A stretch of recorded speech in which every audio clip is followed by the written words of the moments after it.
What's good with the fight fans? It's your boy Kijana back with some fight predictions this week. UFC 247, Reyes versus Jones. Um, it's gonna be a fucking pretty decent card. I'm really looking forward to the main event and the co-main event. Valentina Shevchenko versus Caitlin Chukagian, and then yeah, of course Jones versus Reyes. Yeah, man, can't really say enough about Jones. Like, yeah, he has a lot of shit outside of the octagon that people dislike and they always want to bring up to try to just kind of ruin his career. But the guy's a living legend. You can't dismiss his skill set, dude. He's a beast. He's undefeated. He had that one DQ that doesn't really mean anything. Um, and he's legit, man. I've been a John Jones fan for quite some time. But he's fighting another guy, Reyes, who's also pretty fucking legit. So it's gonna be an interesting fight. And also Reyes is undefeated, so it's definitely gonna be interesting fight. Both fighters undefeated. But I'm gonna jump straight into it. Getting my predictions out a little bit late this week. I've had a fucking man. Not even gonna get into it. But anyways, early prelims. Andre Ewell versus Jonathan Martinez. Both of these guys are southpaws. This is gonna be. Man, it usually doesn't. It's usually not a. Usually doesn't end well when it's two southpaws. Somebody's gonna get knocked out most likely, and if they don't, then these guys are pretty fucking tough. But yeah, Andre Ewell, 15-6 record, Mr. Highlight, 7 KO/TKOs, 4 sub wins, 1 KO/TKO loss, 3 sub losses. Lost his last fight by TKO to Marlon Vera. Marlon Vera, dude, that's not even a bad loss to have. Marlon Vera is getting better in each one of his fights, dude. In each one of his fights, he seems to just improve his stand up, his cardio, his ground game, everything. He's a super well rounded fighter. And he just got fucked up with those elbows and relentless pressure and punches and stuff. Marlon Vera is no fucking joke. He got overwhelmed. Ewell likes to use range with counter striking. He has long limbs, good kicks, very accurate punches. He hits hard. He's very fast with his left hand. And his wrestling defense is so-so. His defensive boxing is pretty fucking good. We still haven't seen too much from Andre Ewell. I watched some of his older fights before he got into the UFC, but he's got a lot of room for improvement, and yeah, there's not really much to go off of right now on this guy. And Jonathan Martinez, Dragon, 11-2 record, 6 KO/TKOs, 2 sub wins, 1 decision loss, 1 DQ loss. He's on a 2-fight win streak in the UFC. KO'd Ping-Wan Liu in the 3rd round. Very good front kicks and body/head kicks. He's super fast and sneaky with his left high kick. He throws a lot of combos with his left high kick. He'll throw a jab cross, then throw that left high kick. The left high kick kind of comes out of nowhere, but I notice he uses it a lot in most of his fights, and it's fucking fast, dude. When I say it's fast, like you better have your guard up because he has a really, really nice left kick. He has relentless pace, and this kid's tough, dude. He can take a fucking punch. He can take a beating. He's a gritty fighter. Yeah, and his only I can't remember who his only decision loss was. But yeah, Jonathan Martinez, man, you're gonna be hearing a lot about this guy in the UFC. I feel like, especially in that weight division. These guys are both pretty tall and rangy fighters. I'm gonna actually roll Jonathan Martinez on this one. I feel like he could get the job done. Most likely get a unanimous decision victory or possibly a TKO. But Andre Ewell, I mean, he's no person to take lightly. So I could also see Andre Ewell be winning this fight as well. Next fight, Domingo Pilate, Son of Fire versus Journey Newsom. Son of Fire, 8-2 record, 2 KO/TKOs, 4 sub wins, 2 decision losses. Excuse me. Lost last fight to Felipe Colares by split decision. This guy hits hard. He has a pretty tricky submission game. He beat Vince Morales by rear naked choke on the Contender Series. I talked about that in one of my other videos. He did almost get he almost got finished. He got lucky. He got rocked at the end of the 1st round on the Contender Series, and then he came back and he was still kind of out of it in the 2nd, but he got his senses back, and he ended up getting a rear naked choke victory. Good outside leg kicks, very fast left cross. He has a wide stance and he sits up tall with his chin high in the air. Almost every one of his fights, he has a really wide, the same type of stance, and his chin's always high in the air. There's no tucking with the shoulders, no Philly shell. There's no yeah, there's really no blocking his chin. It seems like his chin is just out there to be hit. I feel like if somebody can just tap that chin a little bit, he's gonna go to sleep. His armbar is his best submission. He's won 3 out of 4 subs with the armbar. Journey Newsom 9-2 record, 3 KO/TKOs, 3 sub wins, 1 KO/TKO loss. He has a lethal overhand right. This guy, he's super short. He's only 5'5", and he's fighting a guy. I think he was 6 foot, 5'11" or 6 foot.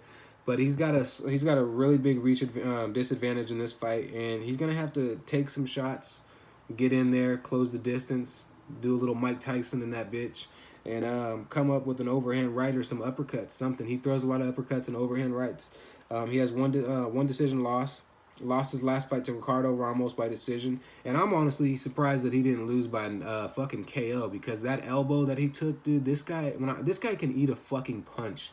Like, he took a spinning back elbow from Ricardo Ramos, and you could tell Ricardo put everything into this fucking elbow, and this guy still, like, it dropped him, but he got back up, and he still was like in the fight. It was kind of crazy. Like, I thought for sure he was going to be knocked out by that, because any other person, most other people would have been fucking knocked out by that.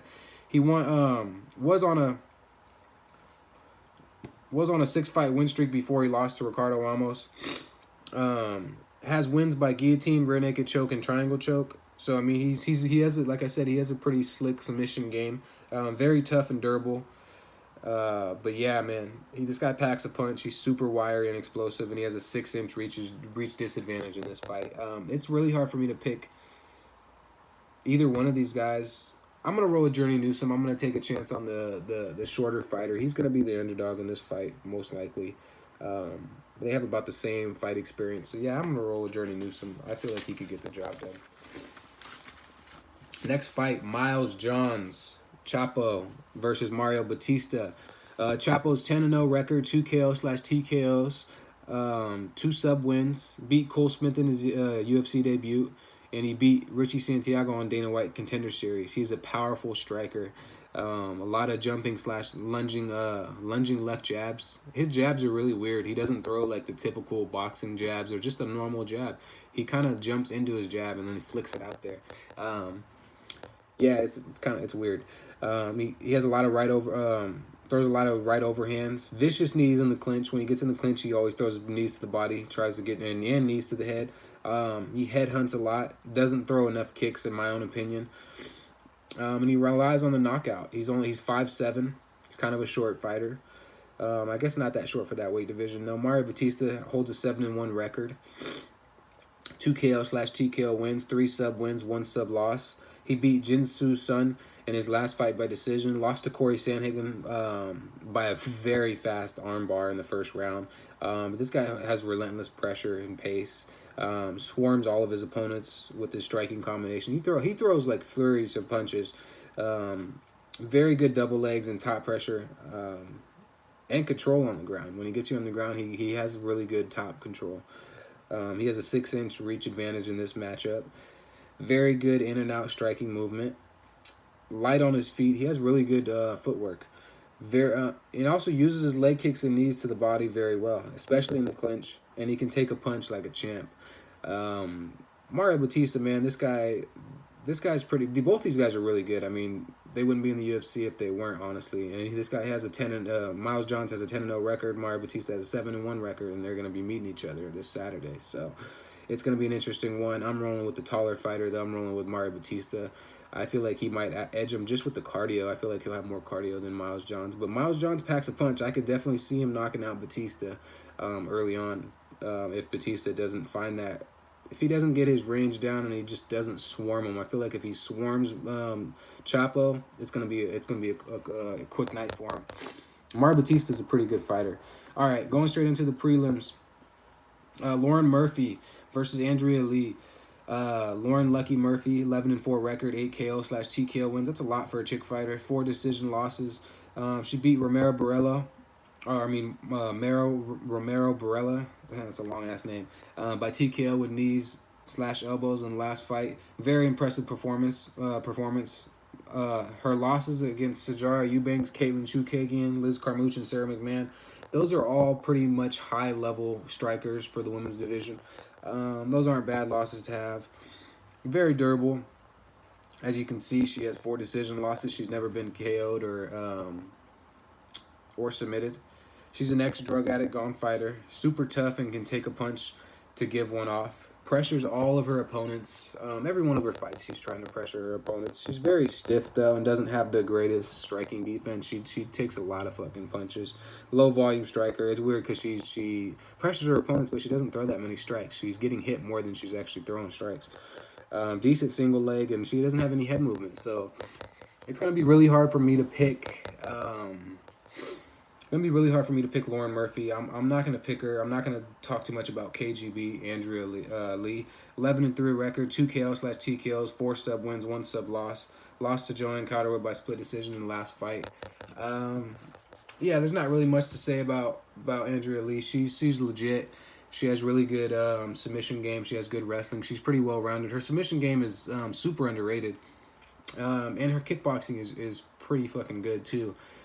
Strategic kickboxer, uses distance very well, nice leg and body kicks, uses her front kicks and knees super good as well. And she has won by Kimura and armbar sub, so she's pretty decent on the ground. She can definitely take you down and get a submission, or you could take her down and end up in a submission. So I'm rolling with Andrea Lee on this one. KGB all the way. Next fight, Alex Morano versus Kaylin Williams, the Great White. Alex Morano, 17-5 record. 5 KO/TKO wins, 6 sub wins, 1 KO/TKO loss, 4 decision losses. On a 3-fight win streak. Impressive performance versus Zach Otto. That was actually a really impressive performance. And against Max Griffin. He had a pretty good fight against Max Griffin. I picked Max Griffin to win. Alex Morano ended up beating him. I also picked, if you can believe it, I picked Zach Otto to win that one too, which I kind of knew Alex Morano was going to beat him. Trains out of Gracie Barra Jiu-Jitsu, strategic BJJ skills, very unorthodox striking. Swings wild, but definitely has KO power. He's knocked a good amount of people out. He has a really good right cross / overhand. But yeah, this guy, he has a very unorthodox style of fighting. Super flat-footed, but he moves around the ring a lot. And then he's fighting a dude, Chaos, the Ox fighter, Kaylin Williams, 9-1 record, 4 KO/TKO wins, 1 sub win, 1 decision loss. He's on a 6-fight win streak, which is pretty impressive. 3 finishes out of those 6 fights, 3 decisions. He pressures his opponents and he cuts the cage off really good. You don't see that too often, where people are actually good at cutting the cage off in the UFC. It's kind of rare when you see a fighter cut the cage off very well. Because you see people pressuring their opponents all the time, but it's always circling. They don't ever cut. Like, out of 10 fighters in the UFC, there's only going to be 1 or 2 people that actually know how to cut the cage off to where their opponent's not going anywhere. They're going to be sitting right in front of them. They're going to be squared up and ready to fucking throw bombs. Darren Till's a perfect example of someone who cuts the cage off very well, and we've seen it in the Cowboy fight. He cuts the cage off so well that you just have nowhere to go, and you're going to eat some punches. Yeah, but anyways, Kaylin Williams has very strong clinch work, leaves his chin high in the air, throws a lot of side kicks and outside leg kicks, and his cardio is pretty decent from what I've seen. I've only watched about 3 of his fights. And this is his debut, but I'm rolling with Alex Morano. I did have a question mark by it, but I think Alex Morano is going to get the job done. I think he actually might get a submission victory in the second round. Next fight, Trevin Giles versus Antonio Arroyo. Trevin Giles, the problem. 11-2 record, 5 KO/TKO wins, 5 sub wins, 2 sub losses. 2-fight losing streak to Zach Cummings by guillotine choke and Gerard Mayshart by guillotine choke. That's not good to have 2 back-to-back losses, especially when they're both the same type of loss. Because it just shows that, I mean, you might have been working in that area, but it shows that that's a weak point, man. That's your kryptonite, is that guillotine choke. And hopefully he's been working to improve that to where it's not going to happen anymore. Because I thought when Trevin Giles first came to the UFC, I thought he had really good wrestling defense and great double leg takedowns, just good takedowns in general. But he always seems to get caught in weird positions to where he's going to get choked out. I felt like he was winning both of those fights, and then up until the 3rd round, he just got caught in those guillotines. He has KO power. He's a low volume striker, wide stance, has really good footwork and uses range really good. He's a strategic fighter. I feel like he has a high fight IQ, but then at times when he's just getting tired or just I don't know, like he's blinking there in the UFC. Like in like the third round, second and third round, it seems like he just goes blank. Like he doesn't really put the pedal to the metal. Like you know that this guy's winning. He's winning by points. Um, but he doesn't really jump on his opponents to where he like could get that finish or even get the decision victory. Like I don't know, man. He let me down 2 times in a row. But that guillotine choke, man, it worries me because Antonio Arroyo 9-3 record, 4 KO/TKO wins, 4 sub wins, 2 sub losses. Lost to Andre Muniz in the last fight. Powerful striker. Pretty decent subs, man. This guy has pretty fucking good subs. No cardio whatsoever. This guy has a super muscular physique. And it doesn't really pay off to be that muscular in the UFC, man. Just for any sport, honestly. Unless you're going to be a power lifter and you're not doing any type of cardio. But this guy, he gasses out in every one of his fights that I've watched in the second round. If it goes to the second round. If it doesn't, then he probably won. But if it goes to the second round, this guy gasses out. He's too muscular, and he just expends too much energy in the first round. He doesn't really know how to, like, pace himself. So I'm for sure rolling with Trevin Giles to get the decision victory on this one. I hope he gets a fucking finish, man. And I hope I hope it doesn't bite me in the ass because I picked Trevin Giles the last 2 fights and he ends up losing in the third round when he was winning both of the fights. So I'll be really bummed if he loses this next one, man. Next fight, Derek Lewis, the Black Beast. We're on to the main card versus Lir Latifi, the Sledgehammer. 22-7 record, 18 KO/TKOs, 1 sub win. I'm actually surprised Derek Lewis has a sub win. I didn't even know he submitted anybody. 4 KO/TKO losses, 1 sub loss. There's really only one word for the Black Beast, and that's KO power. He's looking for the home run. He's looking to fucking take your head off. But I mean, he throws very low volume. Every time I think of low volume, I always think of Ngannou versus Derek Lewis, and that fight was the worst fight I've ever watched. Especially for heavyweights. But yeah, this guy, he's actually pretty athletic for a heavyweight. You'd be surprised. He doesn't look like he would be athletic at all. But he's been incorporating way more kicks in his game. He throws some jumping switch kicks too. I've seen a few of those in some of his fights, which is pretty funny. And he beat Blagoy Ivanov in his last fight. But this dude, Derek Lewis, man, there's something about his body. His body's like super, it's fragile.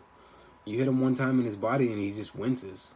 I don't know if he's doing ab work or if he just has something wrong with his stomach, but like it doesn't matter who hits him in the body. He's just always, he winces in pain. He gets into the corner of the cage and he's just like, and then he'll like wait to curl up and then he'll try to swing one big right or one big left and try to knock you out. But yeah, he always gets hurt in the body, and then he has issues with his back. He's had for the last few years, he's had back issues. So, and his cardio is very questionable.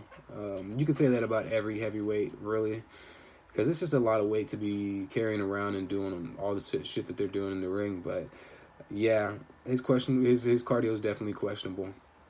He's fighting the Sledgehammer, 14-7 record, 6 KO/TKO wins, 4 sub wins, 4 KO/TKO losses. Lost his last 2 fights by Volkan Oezdemir and Corey Anderson. Those aren't bad losses to have. We see what Corey Anderson just did to fucking Johnny Walker. I picked Corey Anderson in that fight. Everybody told me I was crazy. Said that he was going to get knocked out in the first round. And I just feel like Corey Anderson's, he's super underrated, man. He's super underrated. The fights that he's lost, he could have easily won those. He just got caught. And that goes for a lot of people. I mean, the light heavyweight division is basically the heavyweight division, and the heavyweight division is basically the super heavyweight division after they hydrate up. So, yeah, man, I'm just rambling on right now. But anyways, Blagoy, he gasses out in every one of his fights in the second round as well. He hits very hard. Has decent submission game, but he's very small for the heavyweight division. He was super undersized for the light heavyweight division. He's 5'8". He's just one of those guys that really, he's so muscular and he has a really beefy, stocky frame, so he can't really cut too much weight down. It'll be unhealthy for him anyways. So he has to grunt it out. he got dealt a shitty hand and and being born 5'8", I guess, and being that big, because it sucks to be that short if you're going to be fighting 6'4", 6'2", 6'3". Anybody that's over 6 foot, if you're 5'8", man, they're going to have especially in the heavyweight division, they're going to have a tremendous reach advantage usually on you. But that doesn't always mean anything, man. Mike Tyson was 5'10", fighting fuckers, big ass fuckers in the heavyweight division, but that's boxing. Larry Latifi has to worry about a lot more, but doesn't have to really worry about much with Derek Lewis. We're not gonna see Derek Lewis probably go for takedowns, and if we do, that'd be very shocking. We're most likely gonna see Derek Lewis headhunt and try to get a knockout victory, and I could see Derek Lewis getting a knockout victory. So I've rambled out enough about this fight. Derek Lewis with the KO in round 1 or 2. Next fight, Mirsad Bektic versus Dan Ige. 13-2 record for Bektic. 6 KO/TKO wins, 3 sub wins, 2 KO/TKO losses. Lost by vicious KO to Josh Emmett. Josh Emmett, man, I can't say enough about Josh Emmett because he's just improved in every one of his fights. Mirsad Bektic was fucking on. He was a star on the rise, man, when he joined the UFC, and then he hit some bumps in the road, and it doesn't seem like he's been himself. Doesn't seem like he's the same person. He's a really good wrestling background, good top control and ground and pound. His ground and pound is actually legit if he gets you to the ground. Questionable chin, though. Like I said, he was a top prospect. Everybody was talking about Mirsad Bektic when he first joined the UFC and how he was going to become a champion. And it just doesn't seem like it doesn't seem like he really has it in him anymore. I mean, I feel like he does for like basic fighters, but I feel like he's just going to be a gatekeeper. I don't feel like he'll ever touch the belt or even get close to touching the belt.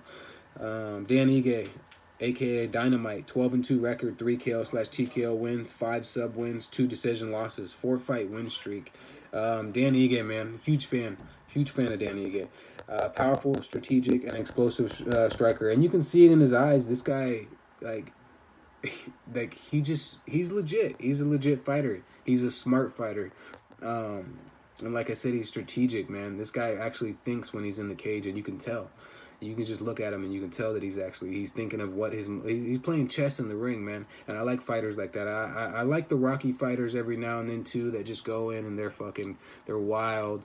They just want to get a fucking crazy knockout or a crazy submission victory, and they're gonna do something nuts in there. But I like to see a good strategic fight, man. And Dan Ige is one of those fighters that's super strategic and well rounded. Very strong in the grappling transitions. He's super durable. He lost to Julio Arce and Taichi Nakajima. I don't even know who that guy is. I didn't see that one, but I did see the Julio Arce one. It wasn't a horrible performance by Dan Ige. He was just somewhat green still. And Dan Ige is still pretty new to the UFC, so. But I'm rolling with Ige to get the dub on this one. I feel like he actually could finish Mirsad Bektic. He's really explosive, man. This guy hits hard, especially for that division. Next fight, Juan Adams, the Kraken, versus Justin Tafa. Justin Badman Tafa. 5-2 record for Juan Adams. 5 KO/TKO wins, 1 KO loss, 1 sub loss. Only KO loss was to Greg Hardy. I picked Juan Adams in that one. Stupidest decision. I knew Greg Hardy was going to knock him out. It's funny, I say that every time. I know this, I know that, I know this, I know that. If I would have known, I would have picked him. But in my gut, something was telling me Greg Hardy was going to knock him out. Yeah, and I didn't pick him. He's on a 2-fight losing streak. Needs to stick to his wrestling. He's questionable chin, throws bombs, but winds up on every one of his strikes. You see it coming from a mile away. He's not a natural striker. You can tell when someone's a natural striker. You can tell when someone's like a natural wrestler or a natural grappler.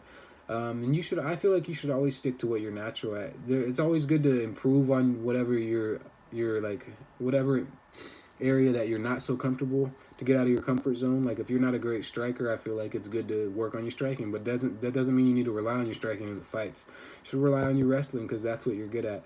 But shit, what do I know? I'm not in the UFC. Justin Badman Tafa, 3-1 record, 3 KO/TKO wins, 1 KO loss. Lost debut to Jorgen De Castro. That was didn't get to see much. It was pretty fucking fast. De Castro knocked his ass out quick. And I've only watched one other fight from Justin Tafa. It's really hard to pick, but I'm going to roll with Juan Adams because it just seems like a lot of these Polynesians, they don't have wrestling defense.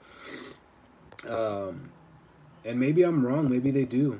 But it's just like, Mark Hunt and all these other guys from that area. It doesn't seem like they've ever really improved in the wrestling area of their game. And wrestling is number. I feel like it's number one in mixed martial arts. I feel like if you don't have wrestling, then you're probably gonna be fucked. You can be a great striker, but as soon as you get to the ground, how are you gonna strike? So I'm rolling with Juan Adams. I feel like if he incorporates his wrestling and doesn't try to just bang with this guy, it's if he tries to fight on the feet with this guy, he's probably gonna get knocked out because Justin Taffa hits pretty hard, man. Valentin in that co-main event, Valentina Shevchenko versus Caitlin Chukagian. Bullet, 18-3 record, 5 KO/TKO wins, 7 sub wins, 1 KO/TKO loss, 4 fight win streak. Last fights Liz Carmouche and Jessica Ai, and we all know what she did to Jessica Ai. It was vicious. People said she wasn't a knockout artist. She can't knock anybody out. She doesn't have knockout power. Get the fuck out of here. She has knockout power. She's just not going for the knockout in her fights. She's just going for the win, dude. She's another smart, strategic fighter. She's actually thinking. She's using her brain when she's fighting. She's not just using her fucking physical attributes. She's actually using her brain. And that's what I love about Valentina Shevchenko. Yeah, I could watch her fight all the time. I've watched almost all of her fights, actually, even the ones before the UFC. She's no fucking joke, man. Caitlin Chukagian, blonde fighter, 13-2 record, 2 KO/TKO wins, 1 sub win, 10 decision wins, 2 decision losses. She's a decision fighter. Some of her fights are entertaining, some of them aren't. She beat Jennifer Maia in her last fight. It was a decent performance. But Shevchenko, man, Shevchenko's on a whole nother level, man. She's the only fighter that I feel like actually beat Amanda Nunes. The second fight they had, I feel like Shevchenko beat her. I don't care what anybody has to say because I feel like she should have got that dub. And she's way, way smaller than Amanda Nunes. And that just shows how strategic and how smart she is when she's fighting. To fight somebody that big with that knockout power and that well-rounded, who's been destroying everyone in that division. And Shevchenko just, man, she really does amaze me. She's a really good fighter. I'm rolling with Shevchenko all the way. I guess I'm biased on this one. Maybe people know a little bit more about Caitlin Chukagian than I do. Maybe people are gonna comment some of your thoughts. If you guys have any thoughts on that fight, comment them. But I just think Shevchenko's too much for her. I don't even know if Caitlin Chukagian's been in a 5-round fight, and Shevchenko's cardio is pretty fucking good. Chukagian's cardio is pretty fucking good. So I could see this going the distance, but I definitely see Shevchenko getting the dub on this one. Next fight, main fucking event. John Bones Jones versus Dominic the Devastator Reyes.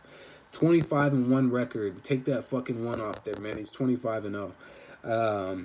Versus 12-0 record. Realistically, he should be 11-1 in my own opinion. I like Dominic Reyes, but he definitely lost to Volkan Oezdemir. I don't care what anybody has to say about that either, because I picked Dominic Reyes to win that fight, and I still think that I won money on Dominic Reyes, and I still, after the fight, I still kind of was like, he lost. I felt like he lost, plain and simple. I'm gonna be real with it. I felt like he lost. I feel like that should have been his first loss. He had a broken nose, and I felt like he gassed out because of that broken nose. He couldn't breathe. John Jones, 10 KO/TKO wins, 6 sub wins, 1 DQ. There's not really much to say about John Jones. We all know that this guy, he's a stud. We know what he can do. Very unpredictable, but it seems like more people are starting to read him a little bit more. I feel like a lot of the fighters are starting to get in tune with John Jones. The John Jones era, it seems like it's coming to an end. At least that's what a lot of people are saying. I don't really believe so. I do feel like some fighters know a little bit more about John Jones and kind of know his game plan a little bit.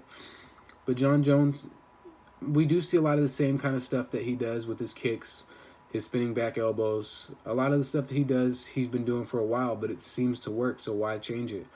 All he has to do is add more to his game, and it seems like he does add more to his game. He's a smart fighter as well. He thinks a lot when he's in the cage, uses his brain, doesn't take too much punishment. There's only been a few fights where he's actually taken a good amount of punishment, the Oven St. Preux fight, and a few others. But, man, what can I say? John Jones is super fucking well-rounded. He's fighting a guy who hits very hard. He has a very tough left hand. And if it hits your chin, you're going to sleep. But I'm rolling with John Bones Jones all the way on this one. This guy's the GOAT. All GOATs fall at some point. We seen that with Anderson Silva when Chris Weidman came in. I was super sad. I was bummed when Anderson Silva lost. I didn't want to see him lose. I don't want to see John Jones lose, honestly. I like the guy. I feel like he's legit. He's always been legit. And I don't want to be like, on John Jones's nutsack, but man, he's fucking legit. You got to give him his just dues. People that are talking shit about John Jones, you got to take a step back, man. And really just think about what he's done. Think about the people that he's fought, and think about how he ran through that whole division, and he's still running through people, even after all the shit he's been through. You got to really think about that shit, because it's kind of crazy, man. It's pretty fucking crazy. But anyways, yeah, I'm rolling with John Jones. I thought there was 12 fights. Oh, there is. Austin Lingo versus Yusuf Zalal. I don't know who those guys are. I'm not even going to do that pick. If you guys know who's going to win that fight, let me know, please. Drop it in the comments. I'm not going to do any research on that one. I went 10-10 out of 12 on my last fights from the previous fight card, which was pretty fucking good. I cashed out. Pretty big on Bovada, and I almost came in first place on DraftKings. No, I didn't. I fucked up on one pick. I'll upload one of my DraftKings lineup from the previous one, so everybody doesn't think I'm just lying and bullshitting on here when I'm not. But anyways, I don't really give a fuck. Hopefully you guys all enjoy the fights. Like, subscribe, comment if you want. Drop some comments for sure on who you guys are picking and who you guys are rolling with your parlays, because I want to hear some people's thoughts for sure. Because I feel like a lot of people could win big this coming up weekend. There's some good parlays to do. I already have some in my mind right now. I'm ready to win some cash, and I'm ready to watch some good fucking fights. So yeah, you guys all stay safe this weekend. If you know anybody that likes fight predictions, have them subscribe, please. I'm trying to get to 150 subscribers so I can do this next giveaway for you guys. Yeah, enjoy your weekend.